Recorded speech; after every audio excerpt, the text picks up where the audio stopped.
এই লা ইলাহা ইল্লাল্লাহ শুধু মুখে বলি কিন্তু লা ইলাহা ইল্লাল্লাহর কি গুণগান, যে লা ইলাহা ইল্লাল্লাহর যে কি জরফ, যে লা ইলাহা ইল্লাল্লাহ মানে নাই নাই নাই নাই নাই, কেউ নাই কেউ নাই কেউ নাই, আমার বাবা নাই, মা নাই, ছেলে নাই, মেয়ে নাই, স্ত্রী নাই, পুত্র নাই, জায়গা নাই, জমিন নাই, টাকা নাই, পয়সা নাই, ধন নাই, দৌলত নাই, আত্মীয় নাই, স্বজন নাই, কেউ নাই কেউ নাই কেউ নাই, শুধু লা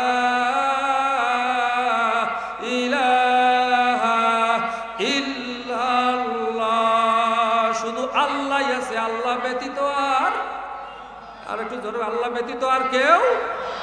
নূহ আলাইহিস সালাতু ওয়াস সালাম এই তাসবিহটা শিক্ষা দিলেন, বুড়ি কিন্তু তাই পড়ে।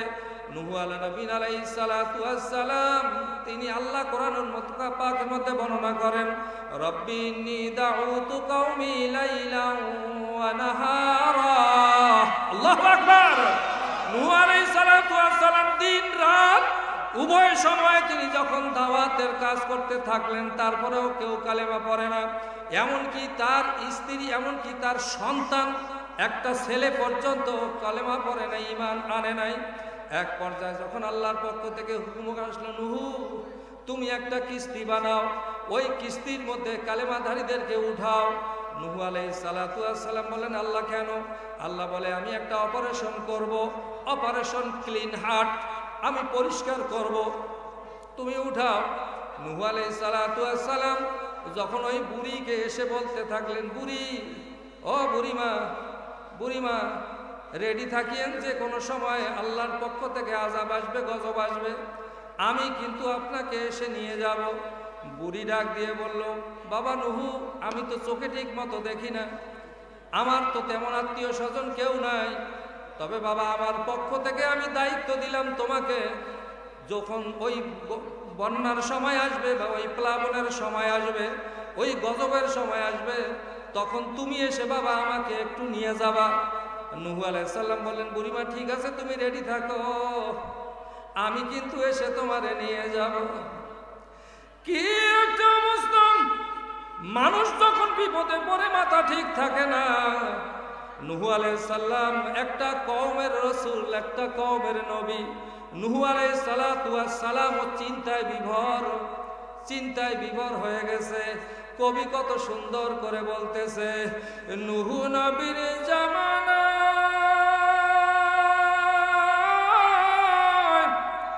জিকির করছিল এক বৃদ্ধা বুড়ি মা। নূহ নবী তাসবিহ শিক্ষা দিছে, ওই লা ইলাহা ইল্লাল্লাহ পড়তেছিল, এদিকে ঝড় আসলো, তুফান আসলো, বন্যা আসলো, আল্লাহর পক্ষ থেকে গজব আসলো, গোটা দুনিয়া ধ্বংস হয়ে গেল। গোটা দুনিয়ার মধ্যে আর কেউ বেঁচে নাই, শুধুমাত্র ওই নৌকার মধ্যে যারা ছিল তারা ব্যতীত। 40 দিন পর যখন যদি পাহাড়ে এসে নৌকা থামলো, নূহ আলাইহিস সালাতু ওয়াস সালাম নৌকা থেকে নেমে খুঁজতেছিলেন। দেখি আমরা যে মানুষ সৃষ্টির সেরা জীব, এইটা স্বীকার করতে কোনো অসুবিধা আছে নাকি? তাহলে একটু জোরে সরে বলেন, সৃষ্টির সেরা জীব আল্লাহ সৃষ্টি করেছেন কাদেরকে? মানুষকে। সেই সৃষ্টির সেরা জীব মানুষ হয়ে আপনি আমি বেজার না খুশি? আরো আস্তে কোন, বেজার না খুশি? অল্প না বেশি? তাহলে আর একবার জোরে সরে শুকরিয়া আদায় করে বলবেন আলহামদুলিল্লাহ। ভাইরা আমার, এই মানুষের মধ্যে আবার অনেক জাত বিভেদ আছে, আছে না? হিন্দু আছে, বৌদ্ধ আছে, ইহুদি আছে, খ্রিস্টান আছে, মেথর, মুসি, ডোম, দাওয়াই, আছে না? আল্লাহ ইচ্ছা করলে আপনাকে আমাকে ইহুদি বানাইতে পারতেন কিনা? আল্লাহ ইচ্ছা করলে আপনাকে আমাকে খ্রিস্টান বানাইতে পারতেন কিনা? আল্লাহ পাক আপনাকে আমাকে ইচ্ছা করলে হিন্দুর ঘরে দিতে পারতেন কিনা? তার আল্লাহ পাক রব্বুল আলামিন যদি আপনাকে আমাকে ওই সমস্ত জাতের ঘরে জন্ম দিতেন, তাহলে আপনার আমার পরিচয় ওই রকমই হইতো। কিন্তু আল্লাহ পাক দয়া করে, মায়া করে আপনাকে আমাকে বিনা দরখাস্তে, বিনা আবেদনে মুসলমানের ঘরে জন্ম দিয়েছেন। আমরা মুসলমান হিসেবে বুক ফুলিয়ে চলতে পারি, এই জন্য বেজার না খুশি? অল্প না বেশি? তাহলে আর একবার শুকরিয়া আদায় করে বলি আলহামদুলিল্লাহ। এবারে আসেন, আপনার আমার প্রিয় নবী আকায়ে নামদার তাজদারে মদিনা দুলালে আমেনা মুহাম্মদুর রাসূলুল্লাহ সাল্লাল্লাহু আলাইহি ওয়াসাল্লাম, যিনি হলেন সর্বকালের সর্বযুগের সর্বশ্রেষ্ঠ মহামানব। তার মতো শ্রেষ্ঠ মহামানব পূর্বেও আসে নাই, আর কিয়ামত পর্যন্ত কোনোদিন আসবেও না। সেই মহামানব যাকে আল্লাহ তাআলা হাবিবুল্লাহ খেতাব দিয়েছেন, সেই নবীর উম্মত হওয়ার জন্য আদম আলাইহিস সালাতু ওয়াস সালাম থেকে শুরু করে সমস্ত আম্বিয়া আলাইহিস সালাতু ওয়াস সালামের দোয়া ছিল, আরজি ছিল, আয় আল্লাহ আপনি আমাদেরকে নবী না বানায়া যদি আখিরি জামানার নবীর উম্মত বানাইতেন তাও আমাদের তকদিরটা ভালো ছিল।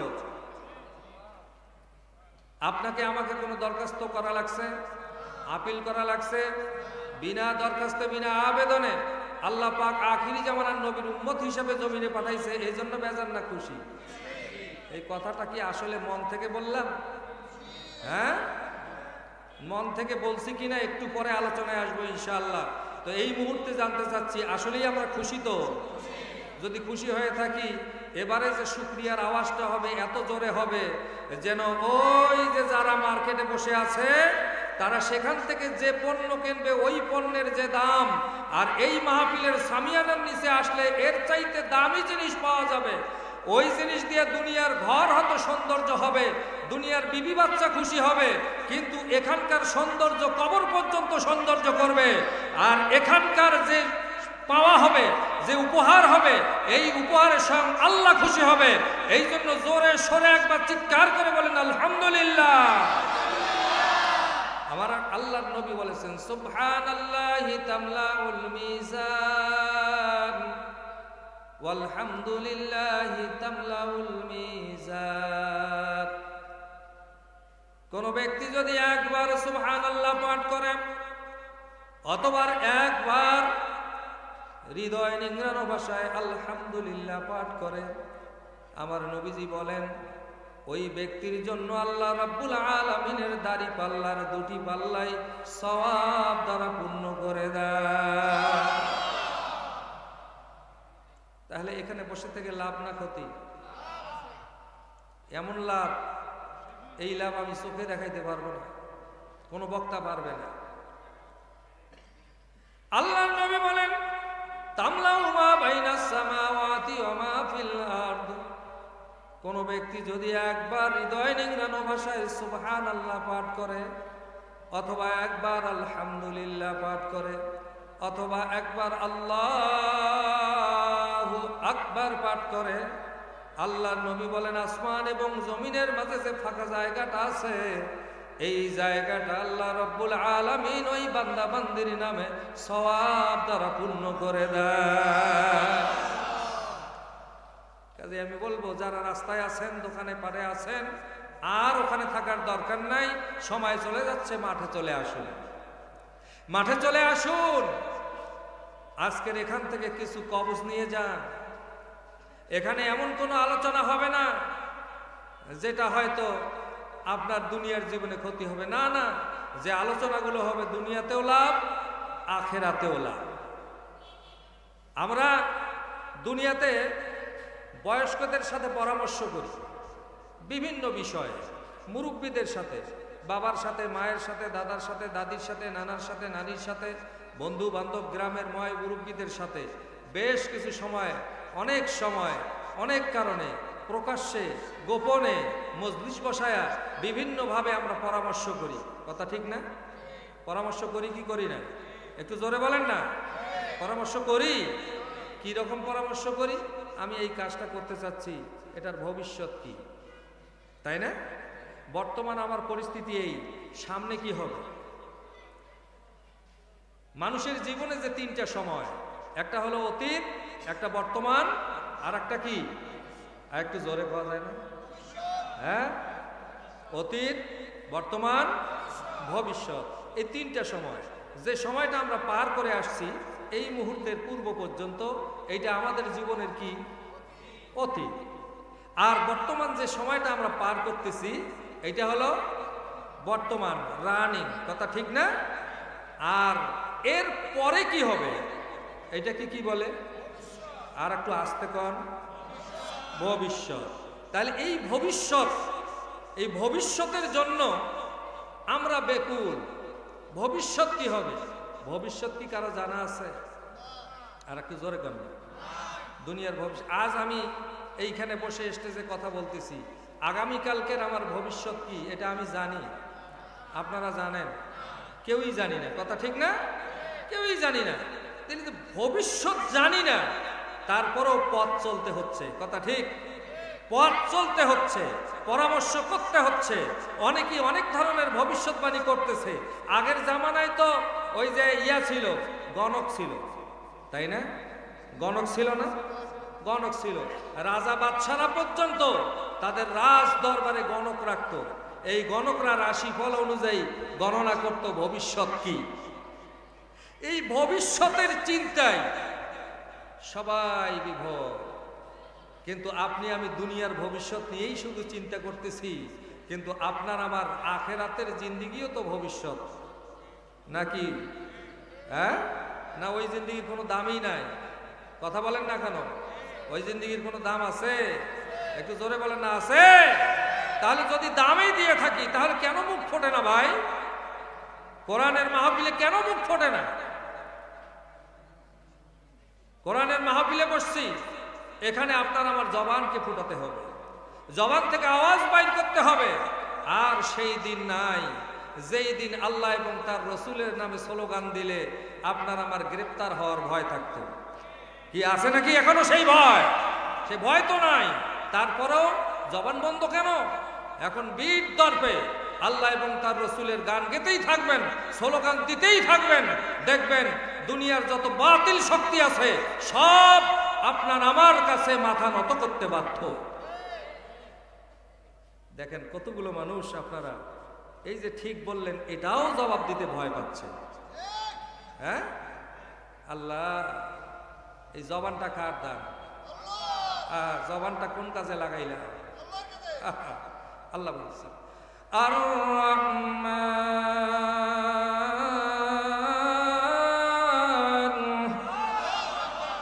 ওই পিছনের ওরা আল্লাহু আকবার বলে নাই।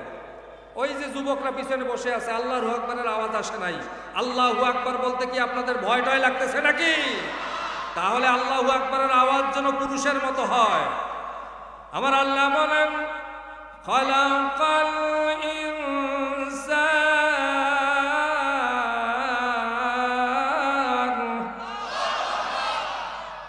আমি আল্লাহ মানুষ সৃষ্টি করেছি। তার মানে বোঝা গেল আমাদেরকে কে সৃষ্টি করেছেন?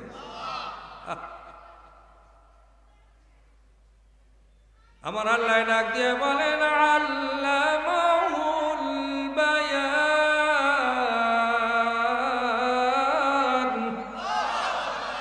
এই মানুষকে সৃষ্টি করে শুধু এমনি এমনি ছেড়ে দেই নাই। এই মানুষকে সৃষ্টি করে আমি মানুষকে কথা বলার শক্তি দান করেছি। তার মানে আপনি আমি যে কথাগুলো বলি, এই যে বানাইতেছি, এগুলি বলার ক্ষমতা কে দিয়েছেন? হ্যাঁ, তাহলে সেই মজলিসে, আল্লাহর মজলিসে, কোরআনের মজলিসে বসে এই জবান যদি আপনার না ফোটে, আমি কসম করে বলতে পারি আজরাইল যেদিন শেষ ধাক্কাটা মারবে, ওই ধাক্কার দিন জবান থেকে কালেমা বাইর হবে না। এই জন্য জবানটা খুলবেন, জবানটাকে খুলবেন। তেলাওয়াতের শেষে আল্লাহু আকবার আস্তে বলবেন না জোরে বলবেন? হ্যাঁ, আস্তে বলবেন না জোরে বলবেন? সুবহানাল্লাহ, আলহামদুলিল্লাহ আস্তে বলবেন না জোরে বলবেন? আর একটু জোরে বলেন, জোরে বলবেন। আর যেন বলতে না হয়, কারণ এর মধ্যে ফায়দা আছে, ফায়দা আছে। কেমন ফায়দা? কেমন ফায়দা? আল্লাহর জিকিরের যে কি ফায়দা! আমার আল্লাহ ডাক দিয়ে বলে ফাযকুরুনি আযকুরকুম, বান্দা তুমি আমার স্মরণ করবা, আমি আল্লাহ তোমার স্মরণ করব। আপনি যখন ডাক দিয়ে বলবেন সুবহানাল্লাহ, আমার আল্লাহ ডাক দিয়ে বলবে আমার বান্দা আমার প্রশংসা করলো, আমার গুণগান গাইলো।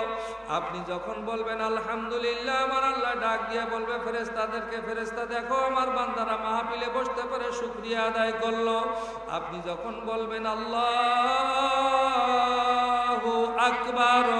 তখন আমার আল্লাহ ফেরেশতাদেরকে ডাক দিয়ে বলতে থাকবে, ফেরেশতারা দেখো দেখো দেখো দেখো দেখো আমার বান্দা অমুক অমুক অমুক তারা কুরাতি পাড়ার মাহফিলের মধ্যে একসাথে বসিয়া আমার কালামের বর্ণনা শুনতে গিয়া আমার কালামের তেলাওয়াত পড়ার শেষে তারা আল্লাহু আকবার বলে আমি আল্লাহর বরত্ব প্রকাশ করেছে।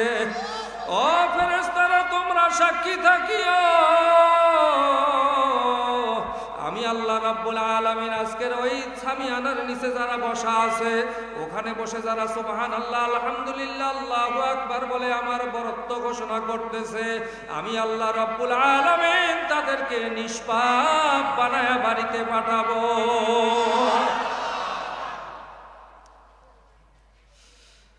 আমার ভাইয়েরা, এই সুবহানাল্লাহ আলহামদুলিল্লাহ আল্লাহু আকবার লা ইলাহা ইল্লাল্লাহ এই সমস্ত জিকিরের ফায়দা কি? হযরতে নূহ আলাইহিস সালাতু ওয়াস সালামের নাম আপনারা শুনেছেন যে নাকি দ্বিতীয় আদম বলা হয়। নূহ আলাইহিস সালাতু ওয়াস সালাম একদিন নয় দুই দিন নয় দীর্ঘ ৯৫০ বছর পর্যন্ত মানুষকে শুধু কালেমার দাওয়াতই দিয়েছে, কালেমার দাওয়াতই দিয়েছে। ৯৫০ বছরে মাত্র ৮০ জন মানুষ কলেমা পড়েছে। এই ৮০ জন মানুষ কলেমা পড়েছে। এর মধ্যে একজন বৃদ্ধা মহিলা কলেমা পড়ে মুসলমান হয়ে গেছিল, ঈমানদার হয়ে গেছিল। এই বৃদ্ধা মহিলা চোখেও ঠিক মতো দেখে না, এই বৃদ্ধা মহিলার স্বামীও নাই, ছেলে মেয়েও নাই, কেউ নাই, একাকী একটা বাড়ির মধ্যে অবস্থান করে। এই বৃদ্ধা মহিলা নূহ আলাইহিস সালামকে ডাক দিয়ে বলল, বাবা নূহ, আমি তো বৃদ্ধ মানুষ, বয়স্ক মানুষ, ঠিক মতো চোখেও দেখি না। বাবা তুমি আমাকে এমন একটা কবজ দাও, এমন একটা তসবিহ দাও, যেই তসবিহটা আমি পাঠ করলে আল্লাহ রাব্বুল আলামিন আমাকে যাবতীয় বিপদ আপদ থেকে হেফাজত করবে। নূহ আলাইহিস সালাতু ওয়াস সালাম তখন ওই বুড়িকে ডাক দিয়ে বলল, বুড়িমা তুমি বেশি বেশি পরিমাণে পড়িও লা ইলাহা ইল্লাল্লাহ, লা ইলাহা ইল্লাল্লাহ, লা ইলাহা ইল্লাল্লাহ। এই কথা আমরা পড়ছি তো, তাই না? আরে এই তাসবিহ আমরা পড়ছি কিন্তু পড়ার মতো পড়তে পারি নাই।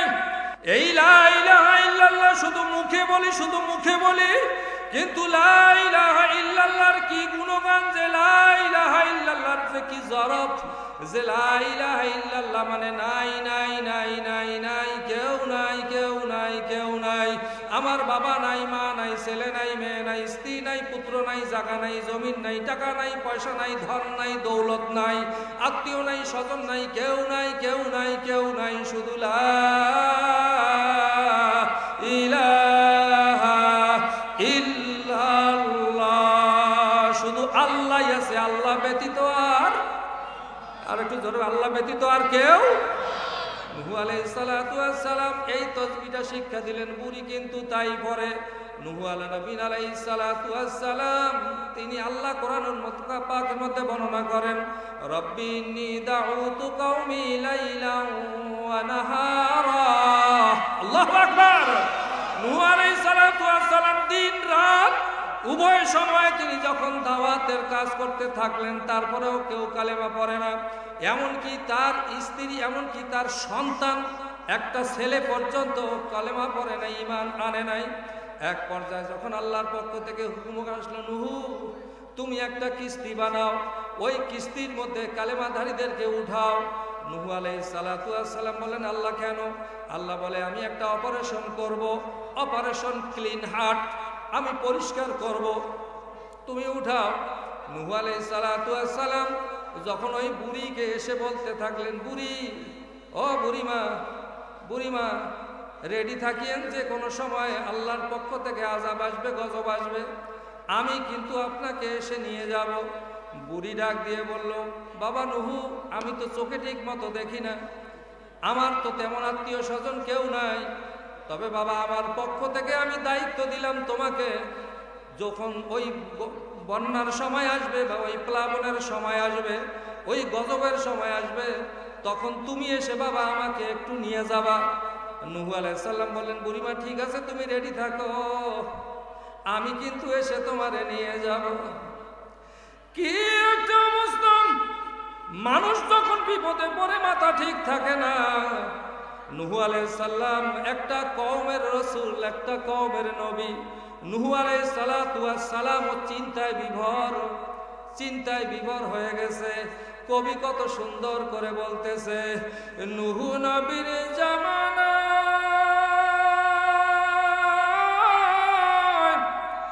জিকির করছিল এক বৃদ্ধা বুড়ি মা।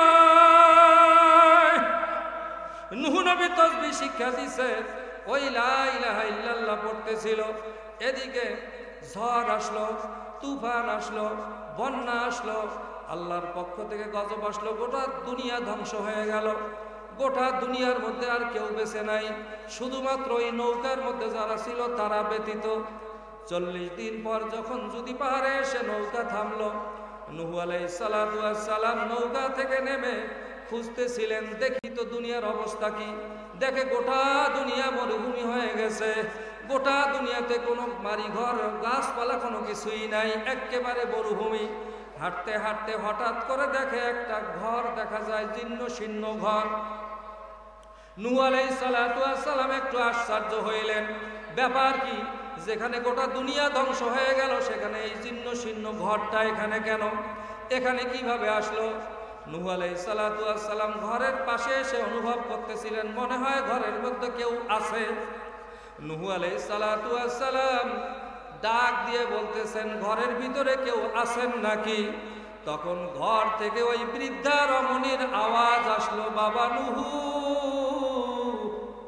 প্লাবন বা বন্যা বা গজবের খবর আসছে নাকি? তুমি কি আমাকে নিতে আসছো? তুমি কি আমাকে নিতে আসছো? এই কথা যখন বুড়ির পক্ষ থেকে আসছে, নূহ আলাইহিস সালাতু ওয়াস সালামের খেয়াল পড়ে গেছে, মাথা ঘুরে গেছে, সর্বনাশ সর্বনাশ, এই বুড়ি তো আমাকে দায়িত্ব দিয়েছিল যে বাবা নূহ তুমি এসে আমাকে কিন্তু নৌকায় উঠাবা, আমি তো ভুলে গেছিলাম। নূহ আলাইহিস সালাতু ওয়াস সালাম সিজদায় পড়ে কাঁদেন আর বলেন, আল্লাহ, এ আমি কি দেখতেছি? যেখানে গোটা দুনিয়ার মানুষ সব ধ্বংস হয়ে যাব, যেখানে গোটা দুনিয়ার মানুষ সব ধ্বংস হয়ে যাবে, গোটা দুনিয়ার মানুষগুলো সব ধ্বংস হয়ে গেল, সেখানে এই বুড়ি কি করে বেঁচে থাকলো? এই বলে নূহ আলাইহিস সালাম যখন সিজদায় পড়ে গেলেন, আমার আল্লাহ ডাক দিয়া বলেন, নূহ, আমার বুড়ি বান্দি তোমাকে দায়িত্ব দিছিল, তাকে নিয়ে নৌকায় উঠানোর জন্য, কিন্তু তুমি ভুলে গেছো আমি আল্লাহ আমার বুড়ি বান্দিরে ভুলি না। আমি আল্লাহ আমার বুড়ি বান্দিরে আমার কুদরতের কারিশমায় হেফাজত করছি। একটু জিকির করেন, লা ইলাহা ইল্লাল্লাহ।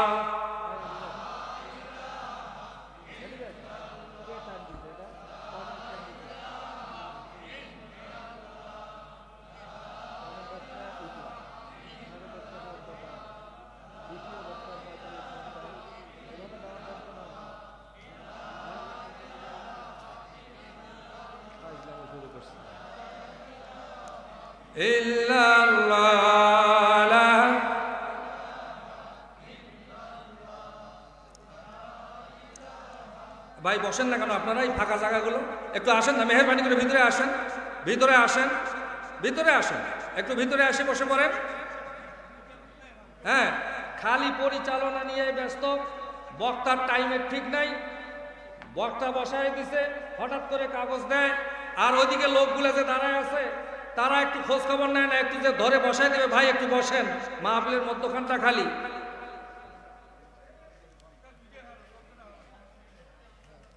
জন্মের পর থেকে, বাল্যকাল থেকে এই গ্রামে আমার বসবাস, আলহামদুলিল্লাহ।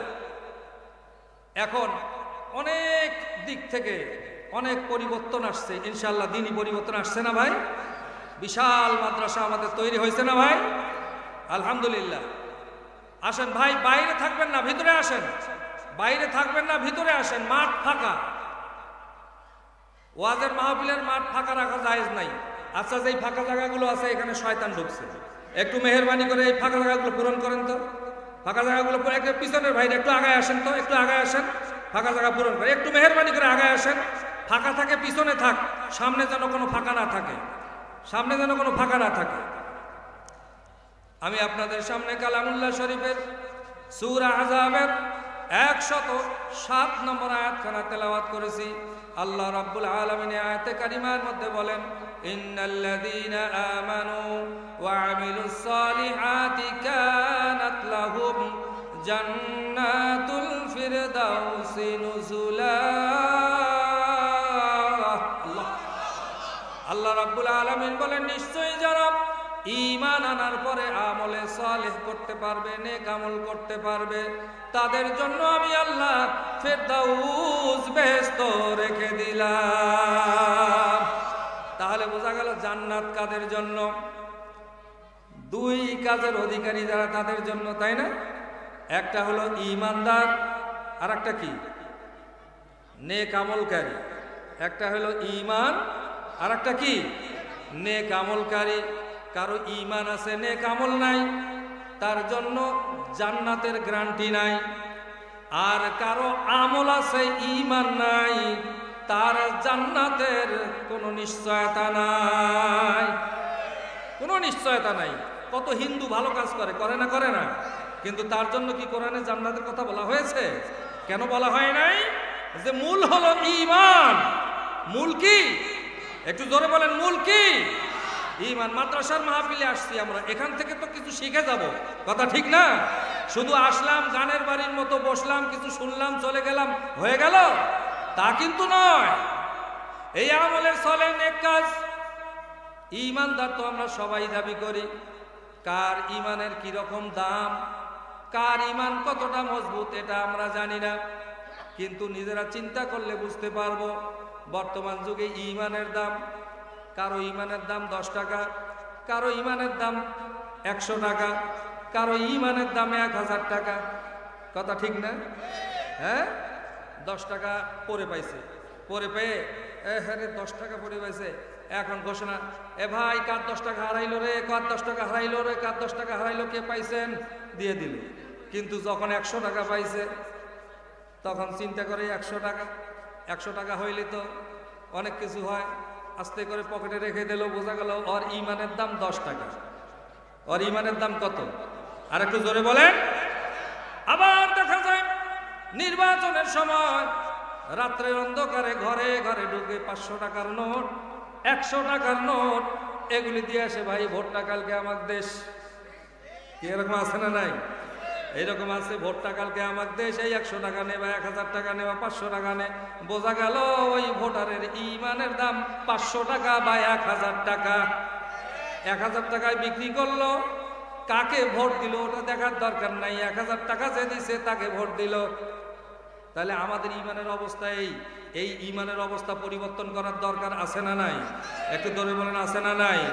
এই জন্য দরকার আমলে সালেহ, নেক আমল যেই ব্যক্তি করতে পারবে, ফরজ, ওয়াজিব, সুন্নত, মুস্তাহাব, হারাম, মাকরুহ, তাহরিম, এমনকি মাকরুহ তানজি থেকে বেঁচে থাকার নামই হলো আমলে সালেহ। তাহলে যে ব্যক্তি 500 টাকা 1000 টাকার বিনিময়ে নিজের ভোটটা বিক্রি করলো, এ হালাল করলো না হারাম করলো? আর একটু জানেন, হালাল করলো না হারাম করলো?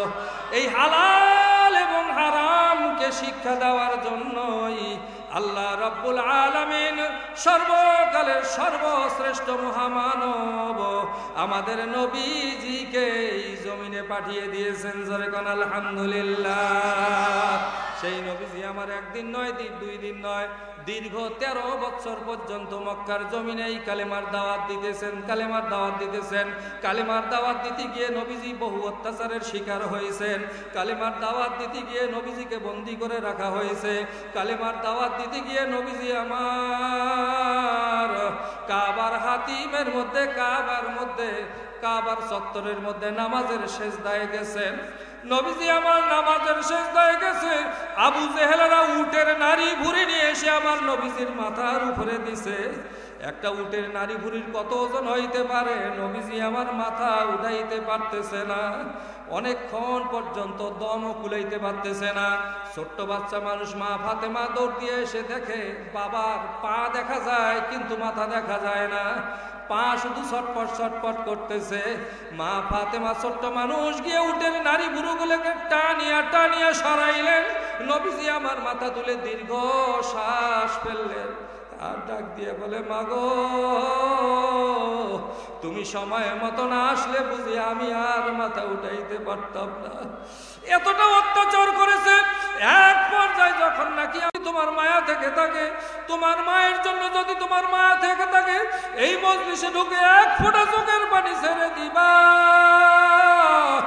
আমার আল্লাহ রাব্বুল আলামিন তোমার মায়ের বাবারে মাফ করে দেবে, আজকের মাহফিল সার্থক হয়ে যাবে। আমার ভাইরা রে,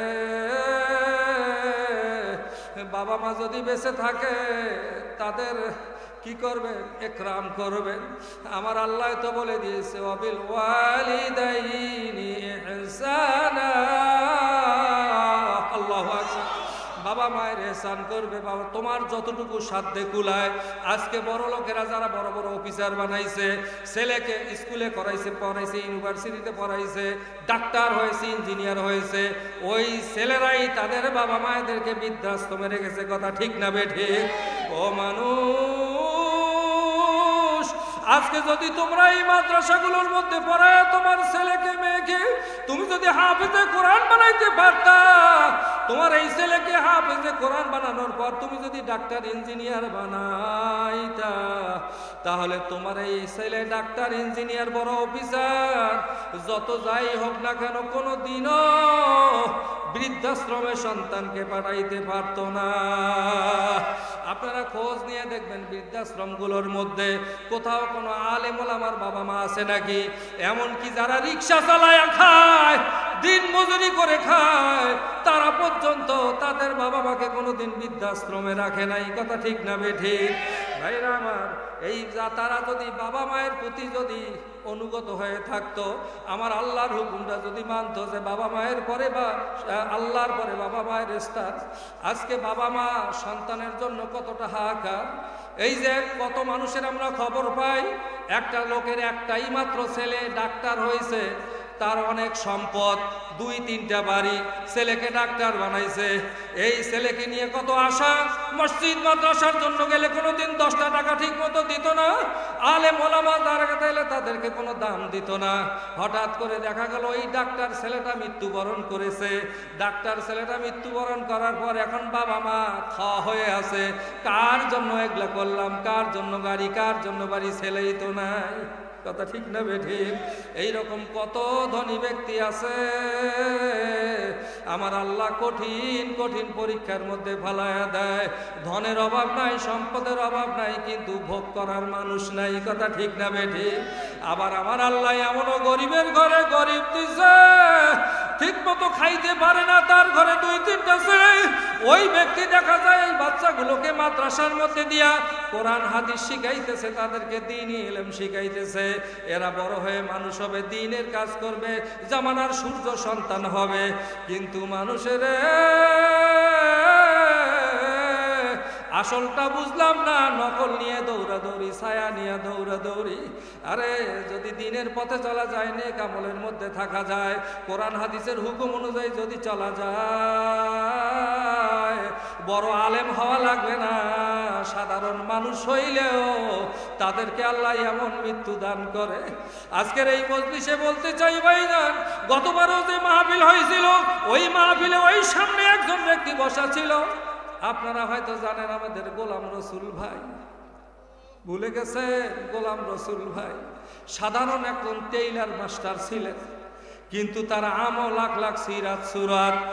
তার আমলটা কি ছিল? নেক আমলটা এমন ছিল, জীবনে বহু মেম্বার মারা যাওয়ার খবর শুনেছি, বহু চেয়ারম্যান মারা যাওয়ার খবর শুনেছি, বহু এমপি মারা যাওয়ার খবর শুনেছি, বহু মন্ত্রী মারা যাওয়ার খবর শুনেছি, বহু রাজা বাদশাহ মারা যাওয়ার খবর শুনেছি, বহু ডিসি অফিসার মারা যাওয়ার খবর শুনেছি, কিন্তু এই খবর শুনি নাই যে অমুক মেম্বার, অমুক চেয়ারম্যান, অমুক এমপি, অমুক মন্ত্রী, অমুক অফিসার নামাজের সেজদা অবস্থায় মারা গেছে। কিন্তু আমার গোলাম রাসূল আবার আল্লাহ তারে এমন ভাবে কবুল করছে। আল্লাহ, আমরা ওয়াজ নসিহতে আলেমদের কাছে শুনি আসসালাতু মিরাজুল মুমিনিন, নামাজ হলো মুমিন বান্দার মেরাজ। এই মেরাজ কেমন মেরাজ যে আল্লাহ রসুল মেরাজে গিয়া সরাসরি আল্লাহর সঙ্গে কথা বলছেন। কথা ঠিক না বেঠিক? নবীজি আমার যখন মেরাজ থেকে ফিরে আসেন, আসার সময় আল্লাহ ডাক দিয়ে বলতেছে, বন্ধু বন্ধু বন্ধুর বাড়িতে গেলে, আত্মীয় আত্মীয়র বাড়িতে গেলে যাওয়ার সময় জিজ্ঞাসা করে যে আপনি কোনো কারণে অসন্তুষ্ট হয়েছেন নাকি, আপনার ঠিকমতো মেহমানদারি করতে পারলাম না, আবার আসিয়েন। এইভাবে সমাদর করে, বিভিন্নভাবে তাকে তো সমাদ করে। বন্ধু তুমি আমার বাড়িতে আসলা, আমার সাথে দেখা করলা, মেরাজ করলা, জান্নাত দেখলা, জাহান্নাম দেখলা। বন্ধু তুমি যে চলে যাচ্ছ, তোমার কি আমার প্রতি কোনো মন বেজার আছে নাকি, অথবা তোমার কোনো মনের মধ্যে আশা আছে নাকি, আকাঙ্ক্ষা আছে নাকি? আমার নবীজি ডাক দিয়া বলেন, আল্লাহ আপনি আমাকে যত উপরে আনছেন, যতটা সম্মান দিয়েছেন, কোন নবীকে এত সম্মান দেন নাই। এজন্য আমি আপনার প্রতি অনেক খুশি, অনেক আনন্দিত, অনেক শুকরিয়া।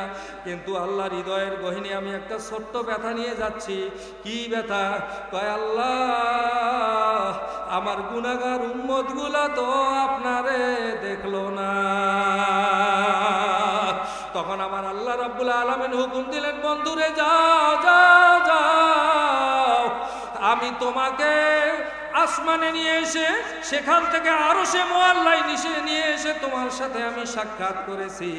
আর আমি আল্লাহ তোমার উম্মতের সাথে দেখা করার জন্য আরশ থেকে জমিনে যাব। আল্লাহ কেমনে যাবেন, কিভাবে যাবেন, মাধ্যম কি? আল্লাহ বললেন, যাও তোমার উম্মতের জন্য 5 ওয়াক্ত নামাজ ফরজ করে দিলাম। এই 5 ওয়াক্ত নামাজের মধ্যে তোমার উম্মতের সাথে আমি আল্লাহর মেরাজ সংগঠিত হবে।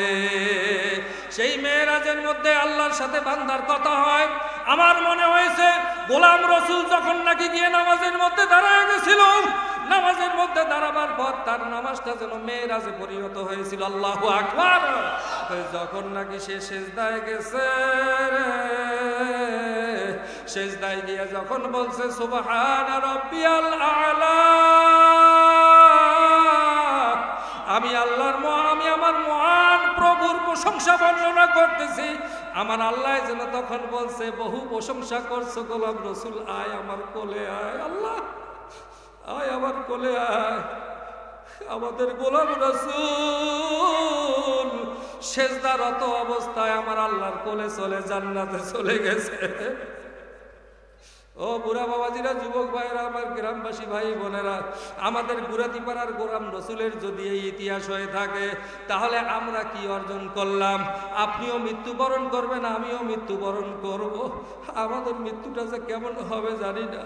আজকের এই ওয়াজ মাহফিলে দোয়া করো, ওলামায়ে কেরামদের সাথে হাত উঠে আমার আল্লাহর দরবারে 2 ফোঁটা চোখের পানি ছেড়ে দিয়ে কান দিয়া দোয়া করিও, আল্লাহ রাব্বুল আলামিন যেন আমাদের মৃত্যুটা যেন ওইরকম নামাজ হালতে দেয়। সবাই বলি আল্লাহুম্মা আমিন। জোরে বলি আল্লাহুম্মা আমিন। সম্মানিত ভাইয়েরা আমার আছে, আপনারা তো প্রায় সময়